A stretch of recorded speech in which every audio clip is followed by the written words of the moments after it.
I'm going to show you two different techniques, how I clean it, and it's going to get kind of messy. So I'm going to clean this smaller one here with the scales. I have this serrated knife. I don't know if you can see that little serrated.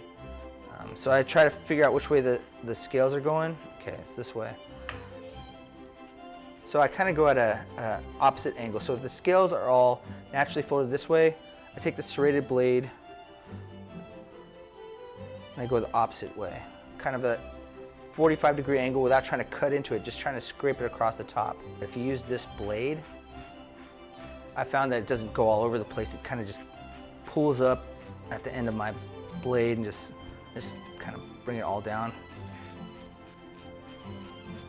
So I still go and I rinse this off, but then I have to dry it thoroughly. That's the other thing too, is just when you fry fish, you know, oil and water don't mix. So if the fish is naturally wet, and when you wash off the scales, it's gonna get wet. So it's important, it's key to make sure you thoroughly dry it.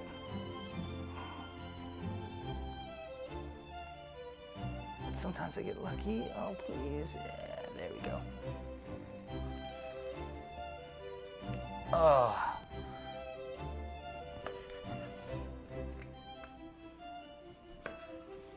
All right. The difference between the two, of course, this one's skin off, skin on.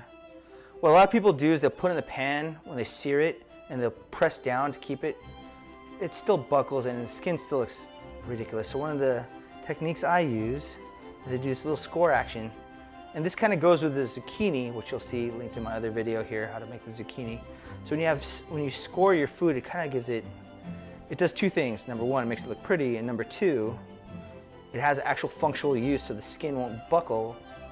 I should leave one to show, but that's kind of what I won't score this one so you can see how it buckles, right? But I'll score all these so everyone can see the difference and why you score the fish, and it helps it cook a little faster too. So I guess there's three points for scoring the fish.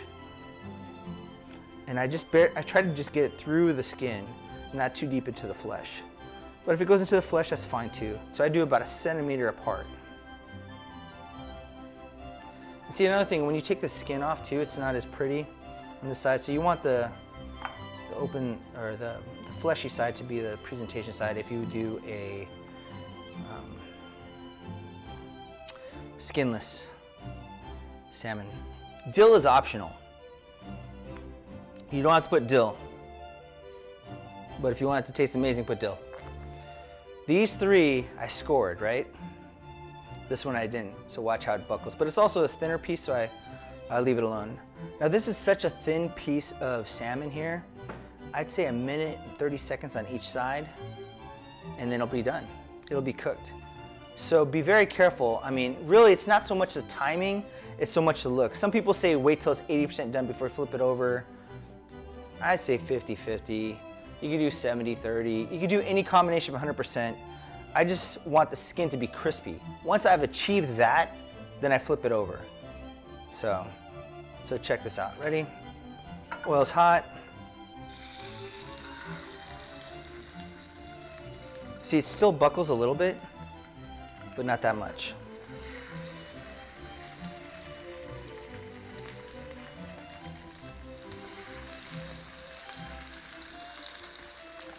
But watch this. Look at that, just buckles all the way up. It's telling you when it's cooking. When it starts turning pink, it's almost cooked.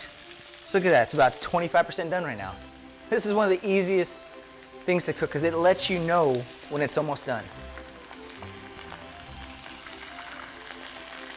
Oh, still not done. There you go.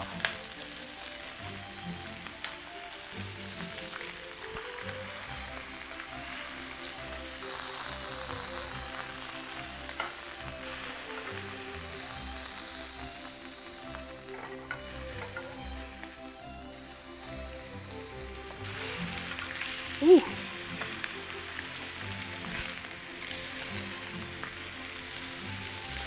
Get the presentation side to where you want it. All right. That's your fried fish.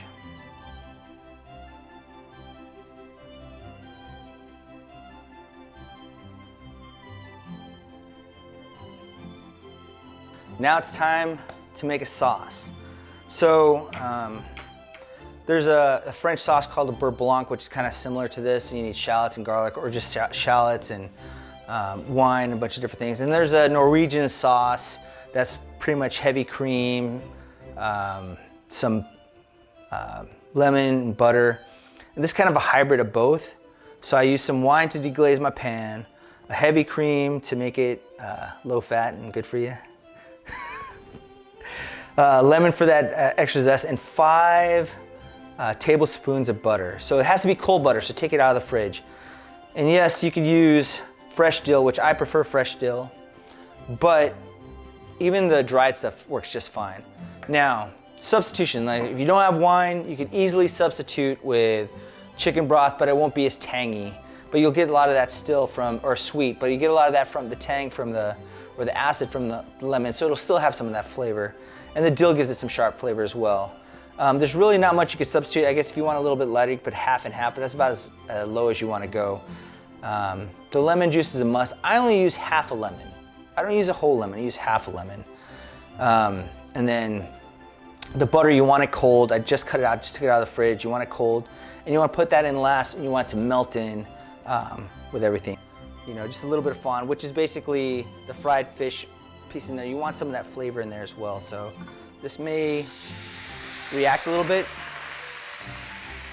Now, half cup of white wine. And you want that to reduce down till you see about maybe 2-3 tablespoons-ish. Takes a couple minutes. You can see it, it's starting to reduce now. It's picking up the font. So when it reduces a little bit, once I know the alcohol's been cooked out, that's when I add the lemon juice. Then now it's more of a, just wait. Oh, I also said you could salt and pepper to taste too. I forgot to add that. Salt and pepper to taste at the end. With anything, you make sure it tastes the way you like it. For the lemon, I want it to cook down so it's not too sharp of a flavor.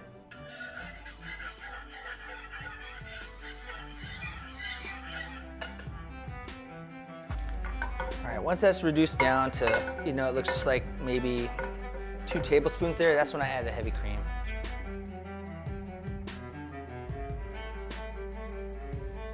Mix that in.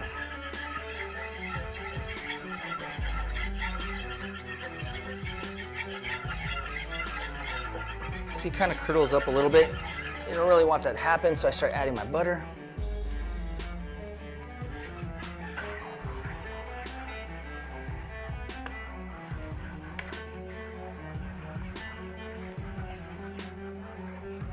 See, I'm slowly melting that butter in.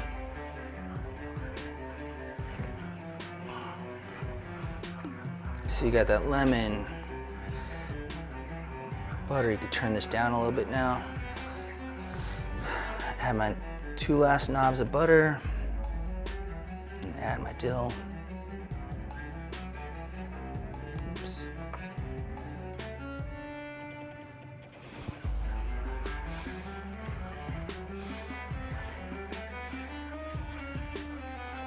You want to be thick enough to coat the back of your spoon like that. All right, now turn it off. I don't want the sauce to break. That means I want it to be all together, emulsified, all together. Need a little salt, so I'll just put a little bit in there. A little bit of pepper.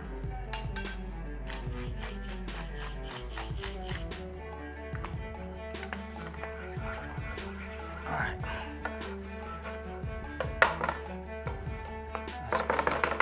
That's perfect. For plating for this, all I do is I'll put the potatoes down. I'll put the sauce down here. We could be like those fancy, you do a little swoop, whatever. Take one of these roasted zucchinis, and then I like to take my fish and place it right there.